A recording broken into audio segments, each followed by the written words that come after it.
Hey, Nickie Brown here, no matter where you are and no matter what part of the world you're in. I hope that you're having a delightful day. So, I wanted to talk about a situation that happened to me many years ago. So, I just watched a video of this young lady saying that her father shot her mom in the back because the mom cheated. And he could have killed her, but she didn't die.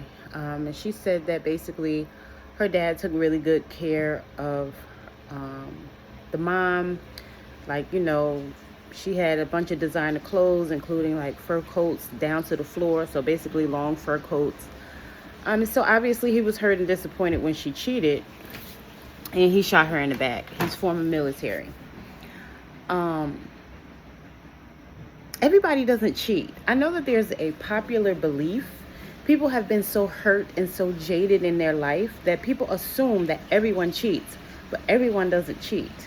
And so basically she shared that story because it's the reason why she does not cheat. Right? So for me, I had a boyfriend and I cheated on him because he cheated on me. So it was revenge cheating. And when he found out, basically him and his friend broke into my house and they actually assaulted me, right? And then they went outside because I was a teenager. Then they went outside and I was home by myself, which was normally the case. So then they went outside and they told my neighbors, my peers, that I liked it and I wanted it. And so, that rumor, of course they believed it. And of course I couldn't tell anybody because, of course they made me look like, the bad person. And then I didn't want to get in trouble from my mom.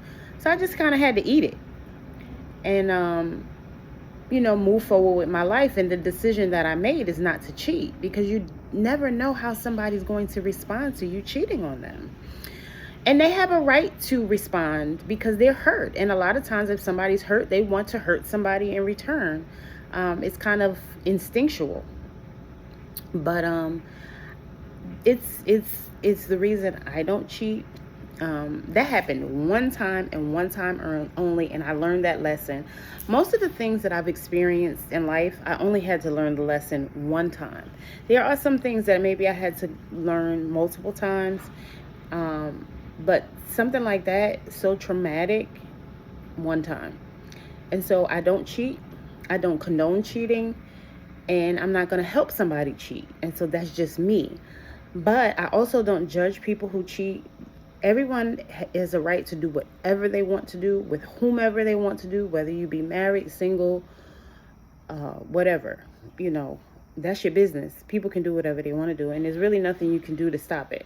Just like children, like you can raise them to do or say certain things, but once they go out on their own or once they're around their peers, they may do something completely different because you're imposing your will on them, and that's not necessarily how they feel, how they think, or what their personality can accept. I like to give this example. I remember my mom, not my mother, my grandmother, she used to try to get me to wash all my clothes for the week, iron them and hang them up and like pick out outfits. My brain doesn't work that way. I get up and dress for whatever mood I'm in type of person. I could pick out an outfit. I might not wear that. I could have a whole week worth of outfits and not want to wear not a single thing that I picked out to wear. So, and having those choices can be a distraction in life because really we should be focusing on more important things. And I know that people think that those are important things, but they're really not. These are things that have been programmed and conditioned for us to think are important. And again, they're really not. Love is important. Relationships are important. Having a sense of community is important. Owning land is important. Having your basic needs met, food, water, clothing, and shelter, but not expensive clothing, right? Our ancestors wore loincloth and their bodies were not sexualized until the Europeans came and said, oh, well, they have big butts, so that must mean that they like it. And so now our men think like that too. And so we've super hypersexual society. So everybody assumes that everybody just wants to have sex, when some people just want to spread love and be friendly, because you never know what somebody's going through. There are people who are going through a lot, and they would feel good just to have somebody give them a hug and say I love you, or oh, you look good today, or you smell good today, or whatever it is. Some people don't have healthy relationships. Some people don't have healthy families. Some people have very toxic, dysfunctional families. Some people have very toxic, dysfunctional marriages. A lot of people praise people who are in marriages, but a lot of people who are in marriages are miserable. They hate being married. Some people feel like they have to carry their spouse, especially if it's a female, because females feel like they shouldn't have to do that. Like, if they're with a man, he should man up, right? And of course, this is not the situation for everybody, but usually the people who are in happy relationships don't talk about it. And the other ones, especially those of a certain age, they're still in that secret generation where they don't share what's going on in their marriage, but again, they're miserable. I remember when in college I was a server, and a lady and her husband used to come in, and he was mean as a rattlesnake. He wouldn't speak, and he was a fucking pastor. Pardon my French for those who don't like profanity, but I had to say it that way.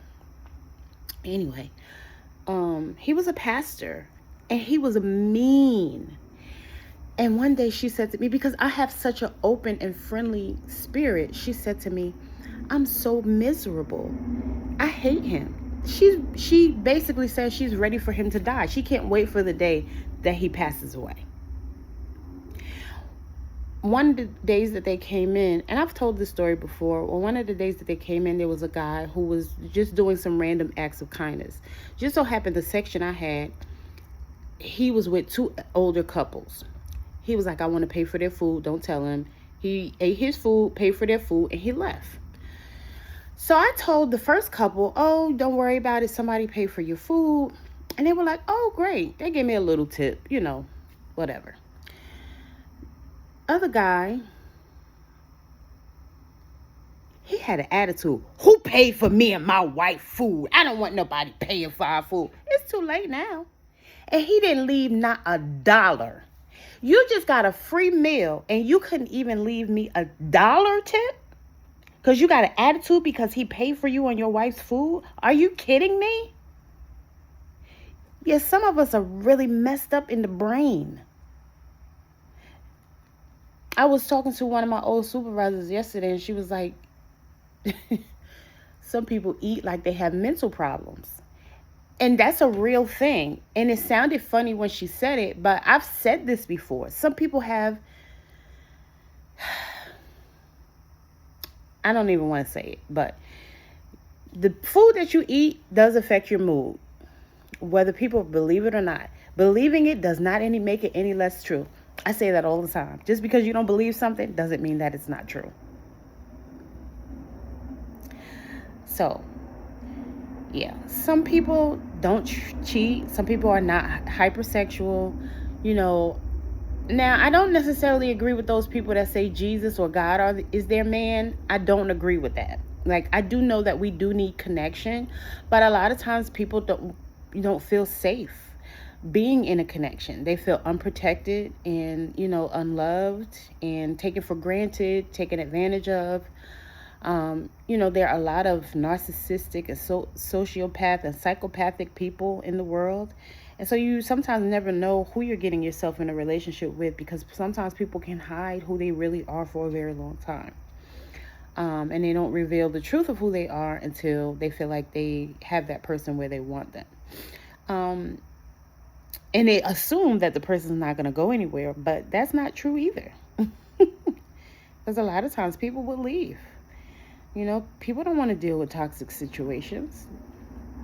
But anyway, I just wanted to share that, I'm so glad this young lady did the video, and I did a reaction video, so you can watch that and hear what she had to say. It should be the video before this video that I'm about to upload now.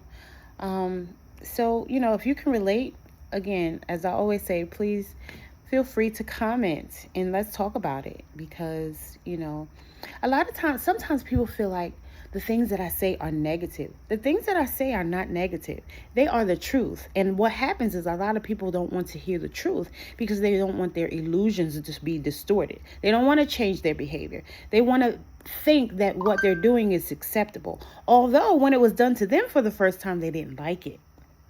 But now they're repeating this toxic behavior and they don't want anything to say anything to them about it because they know it's wrong, but they don't want to hear about it. So that's usually what happens.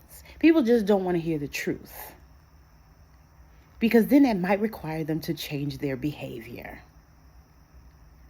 Right? But not everybody's sexually free or have the Jezebel spirit or promiscuous, whatever word or term you decide to use. I just use sexually free as a way to not be offensive because people, again, can do whatever they want to do.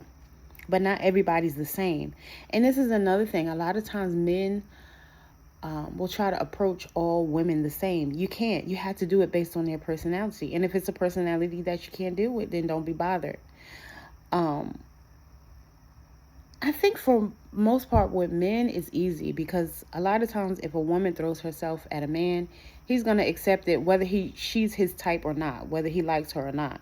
He's not going to typically turn down sex. So for women, if, they can typically sleep with almost any man that they want to. Not always. And I'm talking about single men because, the men who are happily married, they're not going to even look at another woman. And that's fine. But that too even borderlines disrespect because there's nothing wrong with speaking because, again, it's common courtesy. Just because somebody speaks to you does not mean that they want you. Just like a man can sleep with a woman, and that does not mean he wants her. Right? Common courtesy and respect is just that. I see another human being, so I'm going to speak and greet this other human being just because they're a human being. And again, you never know what somebody's going through. So just speaking could change somebody's whole mood, change somebody's whole life, and make them feel good about themselves. It doesn't mean that this person wants to jump your bones. A lot of people are stuck in their ego and assuming that everybody that speaks to them just wants them. No, that's not always the truth. And just because somebody is friendly, again, I know people think I'm so naive and gullible and that they can take advantage of me until they don't, until they realize they can't. Because friendly is not weak. Friendly is just simply that. Friendly. Does not mean the person is stupid or weak or naive. And so people need to get that thought out of their head. But I digress. Again, people can do whatever they want to do. It's not necessarily going to work out for them. And a lot of times people's egos get bruised or their feelings get hurt or they become emotional, especially when they're rejected. But, rejection is sometimes a good thing. And, again, being rejected, a lot of times it has nothing to do with you and everything to do with that other person. But because we live in a society where everybody kind of thinks like an individual and people assume that everything is about them or you're talking about me and you may not be talking about them at all. But as soon as you get ready to have a conversation, a lot of times you can't have a objective conversation because people will internalize it and make it about themselves. Oh, you talking about me? Well, I didn't do so and so and such and such. I didn't say you did so and so and such and such. How did this become about you? My grandmother, a Pisces. Oh my God. Most Pisces are like this. Again, making it about themselves. I would call her and ask her for advice. And instead of her giving me advice, she would say, well, I don't know, but I went to the doctor today. And I would be so mad and so confused looking at the phone like, what are you talking about? I called you to ask you for advice and now you're talking about yourself?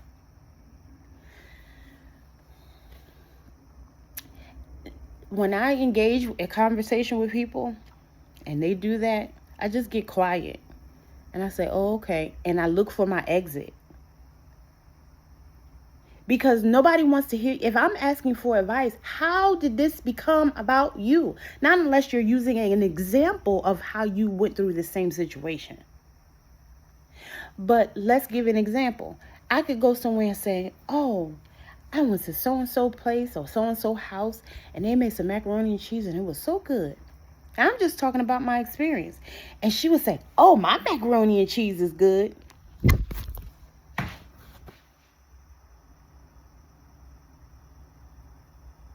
As if I've never had her macaroni and cheese before. How did this become about you and your macaroni and cheese? And I'm sharing with you an experience that I had.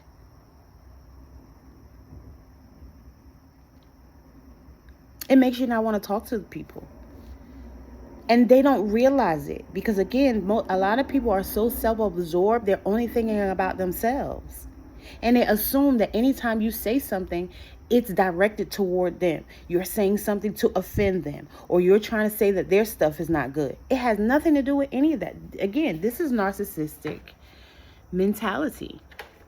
But somebody to turn it. Now, I use examples, but I use examples again because it's relatable. Not just because I want to talk about myself, but some people don't get that. Like, I'm not completely changing the subject. I'm keeping it on the subject, just a topic that this is I experienced, so I can relate to you. I have empathy. I have sympathy. And this is how I handled it when it happened to me. And maybe you can use that information. Always in a mindset to help people. Always in the mindset to help people. Never to just talk about myself, just for the sake of talking about myself. And again, I'm just a very direct and blunt person. So maybe I don't say it, oh yeah, I just think about my, this, that, and the other. No, I'm just saying it very direct and blunt. Being honest and truthful about what it is. And some people may not like the way that I speak. And that's fine. Because you can go and watch another video. And I'm not being sarcastic and I'm not being funny. And a lot of, if somebody asks you a question and you give them the answer, and then it's like they become angry with you or they doubt so then why did you ask me? I didn't come to you and ask you a question. And we're not getting ready to do this gaslighting thing.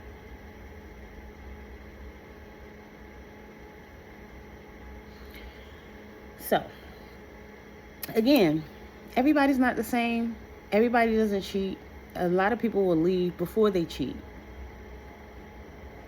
And you have to take into consideration that we are in a very diverse society. Everybody has had different experiences, and you never know how somebody will respond to the toxic things that you do. Even if you don't see them as toxic because your mom, your dad, or other relatives or friends exhibit the same behavior. Just because people exhibit the behavior does not mean that it's okay. It does not mean that it's not toxic. It does not mean that it's acceptable. Especially for people who like to bring up the Bible. If you're bringing up the Bible, it should apply to all areas of your life and not those that you pick and choose. Like in Genesis, it says that the earth gives us everything that we need for food. But we eat other things that are not considered food, like cakes and processed food. Those things are not considered real food. But we've been conditioned to eat them so that they can make us sick. And we can go to, get sick care from some doctor that is practicing medicine on us. So, that's my talk for the day. I hope it was helpful to someone. Again, please feel free to comment. Sometimes people just watch the video, and that's fine. But commenting helps to keep the conversation going. So if you can relate, can't relate, or you're somewhere in between, just feel free to share your comment or your opinion. It's not just about what I think. You can also share your opinion. You can also disagree. I don't mind, people disagreeing. If you say something slick, I'm just going to say thank you for your comment and pretty much ignore the ignorance. So you can keep that in mind. Because a lot of people try to provoke, by saying slick stuff. I'm not paying attention to that stupid foolishness. I don't care. That's on you. If you want to act crazy, act stupid because you're bored, you don't have nothing else to do, or you think that you're going to upset me with this simple-minded foolishness that you choose to comment, you're wrong. and you're just hurting yourself, and you just look silly when it doesn't work, and I ignore you. And I just say, well, thank you for your feedback. It's appreciated. So, again, not everybody cheats. And you know what? One of my exes told me, oh, you should tell that story about, how you got graped when you cheated, because everybody's not going to understand it. Because when I was with him, he just knew and assumed that I was cheating on him with my son's father. And I wasn't. I never did. However, there was a time when he wanted to see him, and I did spend the night, but nothing happened. I had already stopped dealing with him for months. And just because he's around does not mean that he has access. Everybody doesn't think that way. But again, I shouldn't have to tell that story. I feel like people should get to know one another. And once you get to know someone, you will know what type of person that you're dealing with. A lot of times people have, relations before they even really get to know one another. But if you really get to know someone, you will know what their tendencies are, because you should be having conversation. But a lot of people, I notice, they try to trap or trick someone into being in a relationship by just being around them. And they think, oh, well, just because I'm around this person, eventually it's going to turn into a relationship, even though we've never had conversation about it. And she may not even know whether or not he likes her, because some women don't assume a guy just likes him. It's just because he's around, because one has nothing to do with the other. So unless a guy comes out of his mouth and states his intentions, some women are not going to pick up on these hints or clues that this man is trying to give. And for some women, if the man doesn't communicate, there is no relationship. What are we doing here? So we supposed to be together for 30 years and not talk about stuff? That doesn't make sense. That sounds like a disaster waiting to happen. But again, because a lot of people are used to manipulating other people to get what they want, they think that this practice is acceptable when it's not. But again, people can do whatever they want to do. And it may work, it may not work. But in the long run, it really doesn't work. Love y'all. Later. Mwah.